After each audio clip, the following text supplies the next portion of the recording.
High বন্ধুরা, সকলকে স্বাগত আমার এই ছোট্ট ইউটিউব চ্যানেলে। আজকের এই ভিডিওর মাধ্যমে কিন্তু আমরা আরআরবি এনটিপিসি এক্সাম 5th জুনে 3টে শিফটে যে যে প্রশ্ন এসছে সেই প্রশ্নগুলো নিয়ে আলোচনা করব। যে ছাত্র ছাত্রীরা পরীক্ষা দিতে গেছিল তাদের কাছ থেকে এই প্রশ্নগুলো আমি পেয়েছি। অপশন রাখতে পারিনি, ডাইরেক্ট অ্যান্সার বলে দিচ্ছি যে এই প্রশ্নের এই ধরনের প্রশ্ন আসছে আর এটা তার উত্তর। দেখো, যে ধরনের প্রশ্ন আসছে সেইগুলো তোমাদের কাছে জানা খুবই দরকারি। কারণ এই ধরনগুলো যদি তোমরা দেখে যাও তাহলে তোমরা অনেকটা কনফিডেন্ট পাবে এবং তোমাদের প্র্যাকটিস কিন্তু খুব ভালো হবে। যাদের পরীক্ষা সামনেই আছে তারা অবশ্যই এই ভিডিওটা দেখবে, স্কিপ করবে না একদম। আর ভিডিও শেষে আমি পিডিএফ দিয়ে দেবো, টেলিগ্রাম থেকে সেটা ডাউনলোড করে নেবে। চলো কথা না বাড়িয়ে শুরু করব। ভারতের জাতীয় কংগ্রেস কখন কার দ্বারা প্রতিষ্ঠিত হয়, এরকম একটা কোশ্চেন এসেছিল। যে ছাত্ররা বলছে যে জাতীয় কংগ্রেস কখন প্রতিষ্ঠা হয়, কার দ্বারা প্রতিষ্ঠা হয়, এরকম একটা প্রশ্ন এসছে। তা সেটার উত্তর হচ্ছে 28শে ডিসেম্বর 1885 সালে জাতীয় কংগ্রেস প্রতিষ্ঠিত হয়। প্রতিষ্ঠা করেছিলেন অ্যালান অক্টোভিয়াম হিউম। আর জাতীয় কংগ্রেস যখন প্রতিষ্ঠাতা হচ্ছিল সেই সময় লর্ড ডাফরিন ছিলেন কিন্তু। হ্যাঁ, জাতীয় কংগ্রেসের প্রথম সম্মেলন কোথায় অনুষ্ঠিত হয়? জাতীয় কংগ্রেসের প্রথম সম্মেলন অনুষ্ঠিত হয়েছিল 1885 সালের 28 থেকে 31শে ডিসেম্বর বোম্বের গোকুলদাস তেজপাল সংস্কৃত কলেজে। ঠিক আছে, এটা এরকম একটা প্রশ্ন এসছে কোথায় প্রথম সম্মেলন হয়। 3টে শিফটের ডেটাই আমি এক জায়গায় করে দিয়েছি, যতটা ছাত্রছাত্রীরা মনে রাখতে পেরেছে সেই মেমোরি বেসড কোশ্চেন এগুলো। 74তম সংবিধান সংশোধনী কিসের সাথে সম্পর্কিত? দেখো, এই 74তম সংবিধান সংশোধনী হচ্ছে পৌরসভার সংশোধনী বা নগর স্থানীয় সংস্থা আইন সম্পর্কেও পরিচিত। এটা এটা কিন্তু 1993 সালের 1 জুন থেকে কার্যকর হয়েছিল। তোমরা যারা এখন পরীক্ষা দিতে যাবে তারা 74তম সংবিধান সংশোধনী না দেখে তার আশেপাশে যে সংবিধান সংশোধনীগুলো আছে 73, 72, 73, এইগুলো একটু দেখে যাবে। ঠিক আছে, 74 কিন্তু এসে গেছেন। পৌরসভার নির্বাচন কে পরিচালনা করেন? দেখো, এই পৌরসভার নির্বাচন কে পরিচালনা করেন? এটা হচ্ছে রাজ্য নির্বাচন কমিশন পরিচালনা করেন। এইবার তোমরা কিন্তু মনে রেখে যাবে বা তোমরা কিন্তু খেয়াল করে যাবে যে পৌরসভার নির্বাচনের সাথে সাথে পঞ্চায়েত নির্বাচনগুলো কারা পরিচালিত করেন। ঠিক আছে, এখানে একটা প্রশ্ন ছিল যে পেটের অ্যাসিডিটি কমাতে কোনটি ঘরোয়া প্রতিকার? ইংরেজি টার্মটা হচ্ছে which of the following is a home remedy to reduce stomach acidity. যখন অ্যাসিড হবে, অ্যাসিডকে নিউট্রালাইজ করে কে? ক্ষার। তাই এই যে জলে বেকিং সোডা মিশিয়ে যদি খাওয়া হয় তাহলে সেটা নিরপেক্ষ হবে, কারণ অ্যাসিড আর ক্ষার বিক্রিয়া করে তো লবণ আর জল উৎপন্ন করে। তাই অ্যাসিডকে নিউট্রালাইজ করে ক্ষার, তাই এইটা কিন্তু সঠিক অ্যান্সার হবে। অপশন ছিল এই অপশনের মধ্যে এইটাই কারেক্ট অ্যান্সার হবে। নিচের কোনটি সঠিকভাবে কোল্ড বুটিং এবং ওয়ার্ম বুটিং এর মধ্যে পার্থক্য? এইটার আমি তিনটে অপশন রেখেছি। ঠিক আছে, এই কোল্ড বুটিং ওয়ার্ম বুটিং এর মধ্যে এই অপশন সি হবে কিন্তু কারেক্ট অ্যান্সার। বলছে কোল্ড বুটিং মানে হচ্ছে প্রথমবার যা সম্পূর্ণভাবে বন্ধ হয়ে যাওয়ার পরেও কম্পিউটার চালু করা যায়। অন্যদিকে ওয়ার্ম বুটিং মানে ইতিমধ্যে চলমান সিস্টেমকে পুনরায় চালু করা। কম্পিউটার থেকে কিন্তু এটা প্রশ্ন এসেছে, 2-3টে কোশ্চেন ছিল কম্পিউটার রিলেটেড। ঠিক আছে, দেখবে আমরা আগে আগে। 2023-24 সালে এসবিআই এর রিপোর্ট অনুযায়ী ভারতের দরিদ্র হার কত? এটা 4 থেকে 4.5% ভারতের দরিদ্রতার রিপোর্ট রয়েছে। আর একটা প্রশ্ন ছিল শোলা বন কোথায় পাওয়া যায়? শোলা ফরেস্ট। শোলা শোলা ফরেস্ট হচ্ছে পশ্চিমঘাট পর্বতমালায় গ্রীষ্মমণ্ডলীয় পাহাড়ি একটা বন হচ্ছে এই শোলা ফরেস্ট। এই একটা প্রকল্প থেকে একটা কোশ্চেন ছিল ভারতমালা প্রকল্পের অধীনে আন্তর্জাতিক সংযোগের জন্য কত কিলোমিটার দীর্ঘ আন্তর্জাতিক সড়ক নির্মাণ করা হয়েছে? আন্তর্জাতিক সড়ক মানে ইন্টারন্যাশনাল যে রোড গুলো রয়েছে সেখানে এই কানেক্টিভিটি বাড়ানোর জন্য এই ভারতমালা প্রকল্পের অধীনে প্রায় 5300 কিলোমিটার রাস্তা কিন্তু নির্মাণ করা হয়েছে। এর মধ্যে 3300 কিলোমিটার সীমান্ত সড়ক বর্ডার এরিয়ার এবং 2000 কিলোমিটার রয়েছে আন্তর্জাতিক সড়ক। এটার প্রকল্পটার নাম হচ্ছে ভারতমালা প্রকল্প। 10 নম্বর দেখো, কোন বছর থেকে রেল বাজেট কেন্দ্রীয় বাজেটের অন্তর্ভুক্ত করা হয়? খুব ইম্পর্টেন্ট প্রশ্ন এবং এটা পরীক্ষায় আসে। 2017-তে রেল বাজেটকে কিন্তু কেন্দ্রীয় বাজেটের মধ্যে ইনক্লুড করা হয়। গুপ্ত আমলে গ্রামীণ প্রশাসনের প্রধান কর্মকর্তা কে ছিলেন? দেখো, ইতিহাস থেকেও প্রশ্ন এসছে প্রাচীন যুগ থেকে। এই গুপ্ত আমলে গ্রামীণ প্রশাসনের প্রধান ছিলেন হচ্ছে গ্রামিক। তোমরা কিন্তু দেখে যাবে গ্রামিক কোনটা গুপ্ত আমলে, যেমন দেখে বৈদিক আমলে দেখে যাবে যে গ্রামণী কাকে বলা হতো, গৃহিণী কি ওই জিনিস। হ্যাঁ, এইসবগুলো কিন্তু দেখে যাবে প্রাচীন যুগ থেকে আসছে এগুলো। ভারতের কোন সময়কালকে স্থিতিশীল জনসংখ্যার বৃদ্ধির সময়কাল বলা হয়?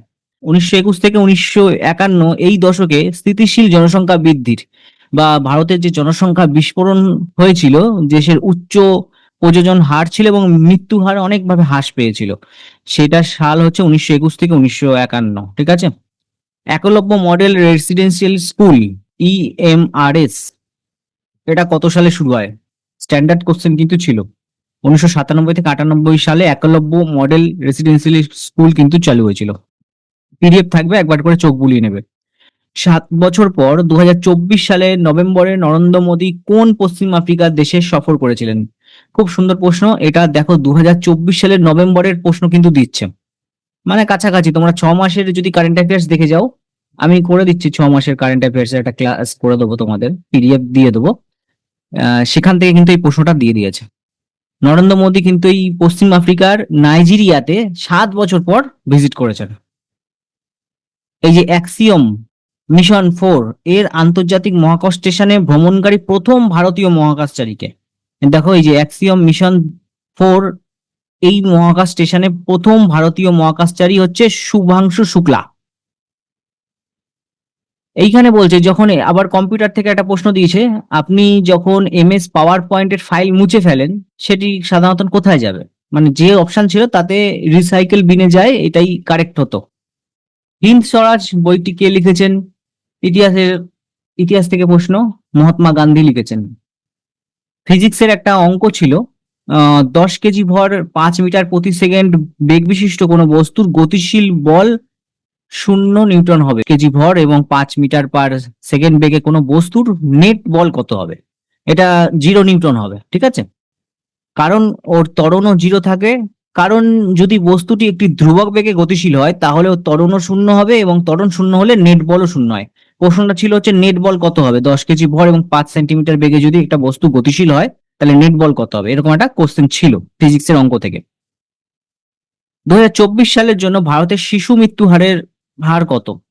স্ট্যান্ডার্ড কোশ্চেন, 5 জুনে কিন্তু এসে গেছে। এটা তোমার 2024 সালে মৃত্যু হার ছিল প্রতি 1000 জনে 25.8 মৃত্যু, কিন্তু শিশু মৃত্যু হার এটা। ঠিক আছে। আর 2023 সালে আমি ডেটাটা রেখে দিয়েছি যে 1000 জনের মধ্যে 26.6 মৃত্যু ছিল। বিষয়টা হচ্ছে 2024 সালে কিন্তু ইমপ্রুভ হয়েছে। ঠিক আছে, শিশু মৃত্যুর হার অনেকটা তুলনামূলক কম 2024 সালে 23-এর থেকে। Which schedule of the Indian constitute address the administration of tribal area? এই যে তপশিলি উপজাতিদের যে প্রশাসনের কথা বলা হচ্ছে ট্রাইবাল এরিয়া, এটা হচ্ছে কনস্টিটিউশন থেকেও কিন্তু কোশ্চেন রয়েছে, পলিটি থেকেও, সেখানে 2-3টে কোশ্চেন কিন্তু ভালোই ছিল। সেটা ট্রাইবাল এরিয়া এটা কোন শিডিউলে তোমরা দেখতে পাও একবার তোমরা দেখে নেবে। এবার আমি যেটা সার্চ করে পেয়েছি সেটা হচ্ছে তোমার পঞ্চম এবং ষষ্ঠ তপশিলে কিন্তু এই ট্রাইবাল এরিয়ার অ্যাডমিনিস্ট্রেশন গুলো কিন্তু দেখা যায়। তোমরা একবার তাও দেখে নেবে, এটা ভেরিফাই করে নেবে। ঠিক আছে, আমি যতটা পেয়েছি লিখে দিয়েছি। এবার ষষ্ঠ তপশিলে কি আছে? আসাম, মেঘালয়, ত্রিপুরা, মিজোরামের মতন কিছু কিছু যে উপজাতিগুলো আছে সেখানে কিন্তু এই প্রশাসনের কথা বলছে। অপশানে কি ছিল এটা ছাত্ররা ঠিক বলতে পারছে না, কিন্তু যেহেতু কোশ্চেনটা কাছাকাছি তারা বলেছে সেই কারণে এটা আমি অ্যান্সারটা করে দিয়েছি। ঠিক আছে, একবার পিডিএফটা দেখে নিও তোমরা, তোমাদের মতন কিন্তু পড়াশোনাটা করো। যাদের সামনেই পরীক্ষা তারা অবশ্যই কিন্তু করবে, দেখে যাবে, টাইপ গুলো ধরবে, ধরে ধরে কমপ্লিট করে যাবে। এখানে আর একটা প্রশ্ন ছিল যে উপজাতীয় আদালত গঠন সম্পর্কে বিধান, মানে হচ্ছে ট্রাইবাল কোর্ট, এটাও ওই পঞ্চম ষষ্ঠ তপশিলের মধ্যেই আশা করি পড়বে। এটা আমি ষষ্ঠ রেখেছি, একটু ডাউট আছে, তোমরা তাও একবার দেখে নেবে যে ট্রাইবাল কোর্ট যেটা ফরমেশন করছে, ট্রাইবাল কোর্টের ফরমেশন এটা কত নম্বর শিডিউলে রয়েছে। কম্পিউটার থেকে দেখো দিয়েছে একটি অপারেটিং সিস্টেম কার্নেলের প্রধান কাজ কি? অনেকেই পারবে না এটা। আমার ছাত্রছাত্রী যারা গেছে তারা বলছে স্যার আমি জানি না এই কার্নেলের ব্যাপারটা কি। এটা হচ্ছে একটি অপারেটিং সিস্টেমে একটি কার্নেল থাকে যা বিশেষ ধরনের একটা সফটওয়্যার যা কম্পিউটারের হার্ডওয়্যার এবং সফটওয়্যারের মধ্যে ইন্টারফেস হিসেবে কাজ করে এই কার্নেল। ঠিক আছে, তারপরে দিয়েছে দেখো ভারতের প্রথম দলিত উপ প্রধানমন্ত্রী। ফার্স্ট উপ প্রধানমন্ত্রী যদি বলতো ডেপুটি প্রাইম মিনিস্টার তাহলে তোমরা তোমরা কিন্তু ইজিলি করে দিতে পারতে, কিন্তু কথাটা বলে দিয়েছে দলিত উপ প্রধানমন্ত্রী। এটা হবে কিন্তু জগজীবন রাম, বাবু জগজীবন রাম।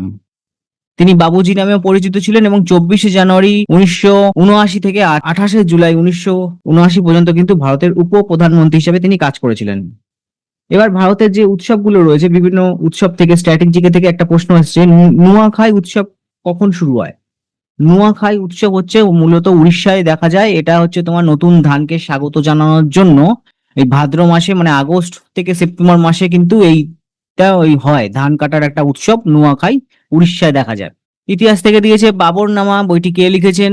বাবরনামা হচ্ছে আত্মজীবনী বাবরের। এটার আরেকটা নাম আছে, সেটা হচ্ছে তুজুকি বাবরি। ফিজিক্সের একটা কোশ্চেন ছিল যে ডাইমেনশন কত স্পিডের, সেটা হচ্ছে m0l1t-1 বা এল টি ইনভার্স। ঠিক আছে। রণথম্ভ জাতীয় উদ্যান কোন রাজ্যে অবস্থিত? স্ট্র্যাটেজিকের পার্ট, রাজস্থান, সবাই জানো, এটা আশা করি সব ছাত্রছাত্রী পেরেছো। কুচিপুড়ি কোন রাজ্যের ধ্রুপদী নৃত্য? এগুলো ইজি রেখেছে, স্ট্যান্ডার্ড রেখেছে, এটা অন্ধ্রপ্রদেশের। দেখলে একটু আগে কিন্তু 74তম সংবিধান সংশোধনী দিয়েছে, এখানে দিয়েছে 72তম অনুচ্ছেদে কি বলা আছে, দেখলে? কোশ্চেন গুলো খুব কাছাকাছি রয়েছে, তোমরা কিন্তু একটু যারা পড়াশোনা করেছো ভালোভাবে অ্যাটেম্প করতে পারবে। 72তম অনুচ্ছেদে রাষ্ট্রপতি যে ক্ষমা করতে পারেন সেটা বর্ণনা করা রয়েছে। তারপরে দিয়েছে এমএস পাওয়ার পয়েন্টের ট্যাব কি মূলত কিসের জন্য ব্যবহৃত হয়? ট্যাব কি, মানে যে ট্যাবের যে বাটনটা আছে সেটা কিসের জন্য ব্যবহৃত হয়? এটি হচ্ছে টেক্সট ইন্ডেক্সকে স্লাইডে থাকা বস্তুর মধ্যে নেভিগেট করতে এবং টেবিল সেলের মধ্যে টেক্সট ইন্ডেক্সকে নেভিগেট করতে কিন্তু ব্যবহার হয় এমএস পাওয়ার পয়েন্টের ট্যাব কি। পলিটি থেকে একটা কোশ্চেন দেখলে এবার বলছে যে জমি ও সম্পত্তির যে মামলাগুলো সেটা কোন আদালত দেখে? ফৌজিদারি আদালত আছে, দেওয়ানি আদালত আছে। ঠিক আছে, এদের দেওয়ানি আদালত দেখে। এবার অঙ্ক থেকে প্রশ্ন ছিল হচ্ছে তোমাদের 3-4টে প্রশ্ন ছিল সিম্পলিফিকেশনের ওপর। কিছু ছাত্রছাত্রী বলছে স্যার ওখানে অনেক টাইম চলে গেছে, তোমরা কিন্তু ভালোভাবে প্র্যাকটিস করে যাবে যাতে টাইমটা কিন্তু বাঁচাবে, 90 মিনিট কিন্তু খুব ভালো করে ইউটিলাইজ করবে। সিম্পলিফিকেশনের ওপর 3 থেকে 4টে প্রশ্ন ছিল, কম্পাউন্ড ইন্টারেস্ট এবং সিম্পল ইন্টারেস্টের 2 থেকে 3টে প্রশ্ন কিন্তু এসেছে। পার্সেন্টেজ থেকে 2 থেকে 3টে প্রশ্ন আসছে। পার্টনারশিপ থেকে একটা প্রশ্ন ছিল 5 তারিখের শিফটে, আর রেশিও থেকে একটা এসেছিল। রিজনিং থেকে যারা মনে করতে পেরেছে তারা বলেছে যে স্যার সিটিং অ্যারেঞ্জমেন্ট ছিল 4টে, ওই নর্থ সাউথ এইভাবে রাউন্ড সার্কেলের উপর বসানো, কিংবা নর্থ করে ফেস করে বসে আছে, এই ধরনের কিছু রিজনিং ছিল প্রায় 4টে মতন। আর নাম্বার সিরিজ, লেটার সিরিজ যেগুলো থাকে, হ্যাঁ সেই ধরনের কিছু ছিল রিজনিং থেকে। দেখো এই ছিল আমার আরআরবি এনটিপিসি 5th জুনের এক্সাম অ্যানালিসিস। তোমাদের যদি ভিডিওটা হেল্পফুল মনে হয় অবশ্যই লাইক এবং সাবস্ক্রাইব করে আমার চ্যানেলের সাথে থাকবে। 9 জুনের এক্সাম অ্যানালিসিস কিন্তু নিয়ে আসবো, একটু দেরি হচ্ছে কিন্তু তোমাদের নিয়ে আসবে, এবং সাথে সাথে কিন্তু ভিডিও কিন্তু তোমরা পেয়ে যাবে। চলো তোমরা ভালো করে পরীক্ষা দেবে, এখানে শেষ করছি।